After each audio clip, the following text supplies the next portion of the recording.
Cette édition de la mi-journée, mesdames, messieurs, bonjour et bienvenue. 141 personnes ont péri dans les dégâts d'après la pluie de mardi. C'est le bilan établi par le gouvernement qui a tenu une réunion de crise hier soir à Kinshasa, rencontre au cours de laquelle a pris part le président de la République par visioconférence depuis Washington aux USA où il se trouve. Félix Tshisekedi a instruit que soit décrété 3 jours de deuil national qui est entré en vigueur depuis ce matin. Annie Akole pour les détails. La décision a été annoncée par le ministre de l'Intérieur, Daniel Aselo, après une réunion d'évaluation de la situation dramatique qui a frappé la capitale congolaise. Par ailleurs, le gouvernement a donné des instructions fermes au gouverneur de Kinshasa, Jean-Tini Ngobila, sur des sites qui abritent des constructions anarchiques. À partir de demain, le Congo est en deuil. Le gouverneur de la province de Kinshasa a été instruit de pouvoir identifier tous ces sites, prendre un acte pour que nous puissions être en conformité avec la loi. Fermer, et ça c'est une fois de plus, les sites qui posent des problèmes à ce jour. Le ministre de l'Intérieur qui affirme que les gouvernements prendront en charge le deuil ajoute aussi que les travaux de reconstruction de la route nationale numéro 1 sont en cours. Et le gouvernement prendra pris en charge, effectivement. Le deuil sera pris en charge par le gouvernement de la République. Les travaux sont en train de se faire. Et ça va se dérouler entre 4 et 5 jours. Les techniciens nous ont affirmé qu'il ferait tout pour qu'un petit passage pour les piétons soit déjà dessiné. Et donc, pour le reste des petits camions, et ainsi de suite, dans les 4 jours. Vu cette réalité qui a frappé la capitale congolaise, le chef de l'État Félix Tshisekedi a également décidé d'écourter son séjour aux États-Unis et de rentrer à Kinshasa ce jeudi 15 décembre, sauf imprévu, après sa rencontre avec le président américain Joe Biden. Des catastrophes après les pluies sont de plus en plus récurrentes à Kinshasa. Quelles en sont les vraies causes et quels remèdes y apporter? Patrick Ngoua a posé cette question à Frédéric Kalohali, ingénieur topographe et chef de la division urbaine du cadastre. C'est avec le moyen technique de Florent Okita. Suivez. Les gens doivent comprendre maintenant que tout terrain n'est pas constructible. Et quand les gens comprendront ça, je pense qu'il faut qu'on rentre dans le système de lotissement réglementé. Cité Maman Boutou, Cité Verte, Cité Salongo, Motel Fikine. Quand vous trouvez là, vous trouvez que tout est harmonisé. Mais quand vous arrivez à la cité ici, c'est du n'importe quoi. Chacun, dès qu'il a attrapé 10 000, 20 000, non, la première chose, c'est d'augmenter le nombre de locataires dans ma parcelle.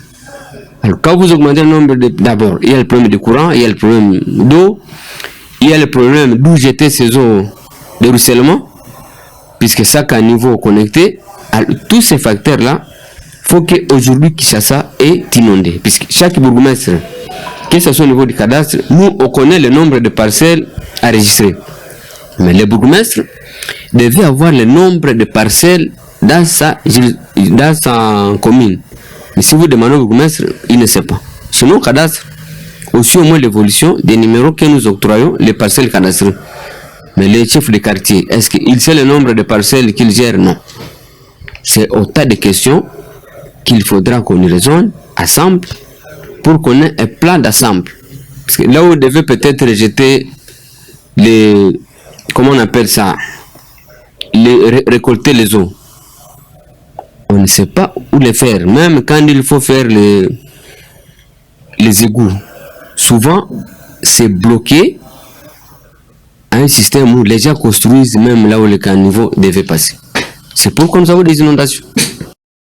Vous le savez, les rebelles des ADF fuyant la puissance de feu de la coalition FRDC-UPDF ont trouvé refuge en Ouganda dans le district de Ntororo dans la nuit du 11 au 12 décembre. L'armée ougandaise a mis la main sur 8 combattants ADF. Nous sommes en ligne avec Andy Kambale, journaliste en Ituri. Bonjour Andy.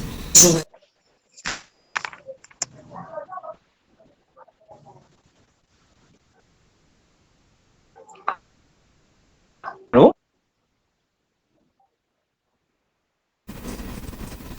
Parmi ces combattants, 4 sont de nationalité congolaise et sont mineurs. Qu'en est-il exactement?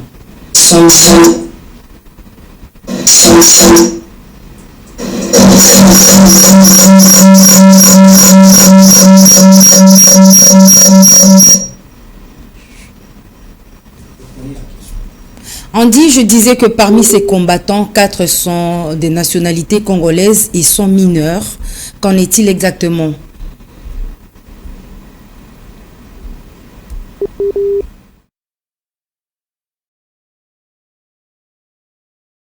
Voilà, vous avez compris que c'était un aléa du direct. Nous allons revenir sur ce sujet. 15 assaillants ont été appréhendés à Kwamout, selon le gouverneur de la province du Kwilu. Ces assaillants seront déférés devant les juridictions compétentes pour qu'ils répondent de leurs actes. Suivez les détails avec Fifi Kalumbo. Ces inciviques arrêtés par la police dans les territoires des Bagata, dans la province du Kwilu, sont auteurs de multiples actes de tueries dans les conflits Tekeyaka dans ces coins de la République démocratique du Congo. Très malins, ces assaillants opéraient avec des identités autres que les leurs. Le gouverneur de la province du Kwilu, Willy Ichundala, a saisi cette occasion pour appeler à une franche collaboration entre la police et la population afin de dénoncer toute tentative de l'ennemi. Le premier citoyen de la province du Kwilu a par ailleurs invité la population de sa province de demeurer vigilante face aux différentes barrières de ces coins. Nous rendons les hommages mérités au président de la République, chef de l'État, pour la paix qu'il ne cesse de rechercher. Nous félicitons la police nationale à travers le commissariat du Kwilu. Il est allé jusqu'à attraper les assaillants qui dérangeaient la population. Le numéro 1 de la province du Kwilu promet de s'imprégner personnellement pour que ces inciviques qui ont longtemps terrorisé la population puissent subir la rigueur de la loi. Fumer est préjudiciable à la santé, ce qui est admissible de permettre que l'on fume à l'air libre, ce qui expose de nombreuses personnes à des maladies que cela implique. Un député national a déposé une proposition de loi à la Chambre basse du Parlement pour limiter l'espace où il est faut. Le député Edouard Kiové Kola revient sur les motivations de sa démarche. À l'heure qu'il est, je crois que c'est une proposition qui voudrait simplement limiter dans l'espace là où les fumeurs peuvent fumer. Parce qu'il vous souviendra que dans notre constitution, vous le savez tous, que le droit à la santé est garanti. Il vous souviendra également que nous devons vivre dans un environnement sain.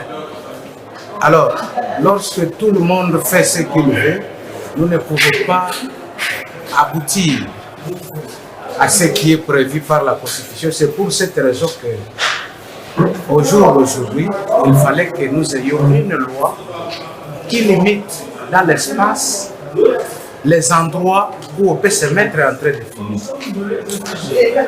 C'est pour cette raison que nous avons créé pour pouvoir initier une proposition de loi qui va juste permettre aux fumeurs de fumer, c'est leur liberté, mais en accordant à autrui aussi leur liberté lorsque eux-mêmes se portent volontaires de ne pas fumer et vous l'imposez de fumer, je crois que c'est inadmissible. Je disais que les rebelles ADF fuyant la puissance de feu de la coalition FRDC-UPDF ont trouvé refuge en Ouganda dans les districts de Tororo. Dans la nuit du 11 au 12 décembre, l'armée ougandaise a mis la main sur 8 combattants ADF. Nous sommes en ligne avec Andy Kambale, journaliste en Ituri. Bonjour Andy.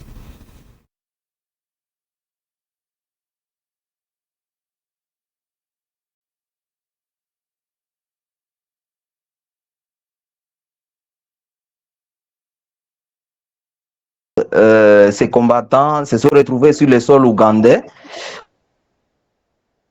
fuyant les offensives qui ont été lancées dans la zone de Boga, en Ituri, dans les territoires d'Irumu. Et d'après le porte-parole des opérations conjointes FRDC-UPDF, ces combattants ont fui à traversant la rivière Semouli.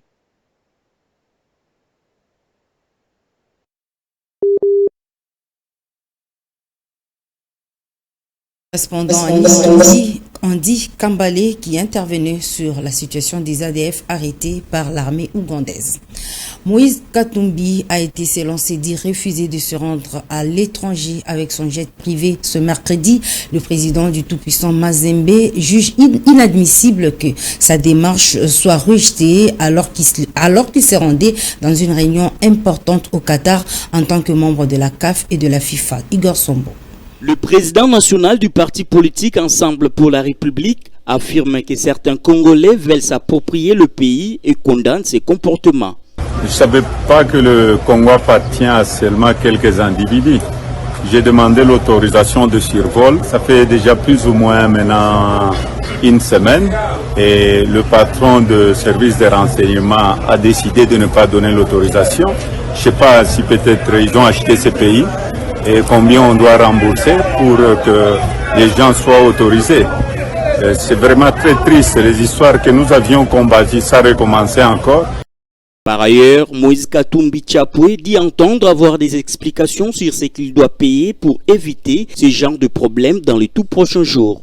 Il précise que son avion a été par contre autorisé de survoler en Zambie. Invité par la FIFA et CAF en tant que membre, Moïse Katumbi est sorti de la RDC par la frontière de Mokambo au sud-est du Haut-Katanga pour se rendre en Zambie afin de prendre son vol pour les Qatar où se joue la Coupe du Monde.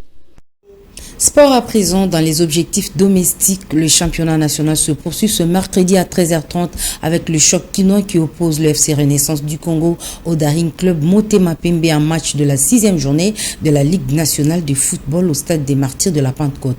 Lionel Ngolo pour les détails. Après avoir tenu en échec le tout-puissant Mazembe la semaine dernière, le FC Renaissance du Congo affronte ce mercredi 14 décembre le Daring Club Motema Pembe dans un choc quinois de la 6e journée du championnat national. Ben King, coach adjoint du club orange, promet de rester concentré et reconnaît tout de même que ce sera un match difficile sur le plan mental et tactique pour son équipe. Les matchs plus mental et tactique, l'équipe qui va faire moins d'erreurs, c'est celui qui va gagner. Donc il suffit d'être concentré pendant 90 minutes et exploiter les erreurs adverses. Là, ça peut nous aider à gagner. Donc, on va rester concentré et sachant que c'est un match très très difficile sur le plan mental et tactique.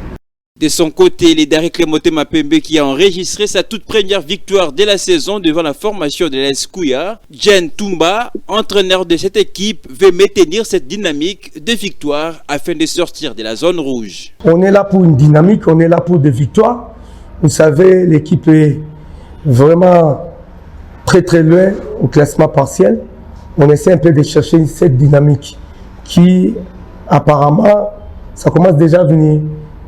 Déjà la première victoire, ça met les joueurs en confiance. Donc on va abonder ce match avec un autre état d'esprit. Déjà la victoire s'est installée, on essaiera maintenant de faire la deuxième victoire de suite.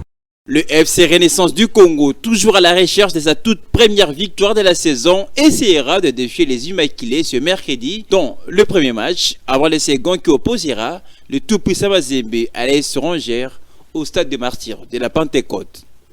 Mesdames et messieurs, cette tranche d'information touche à sa fin. Merci de l'avoir suivi. Excellente suite de programme sur la FM Télévision.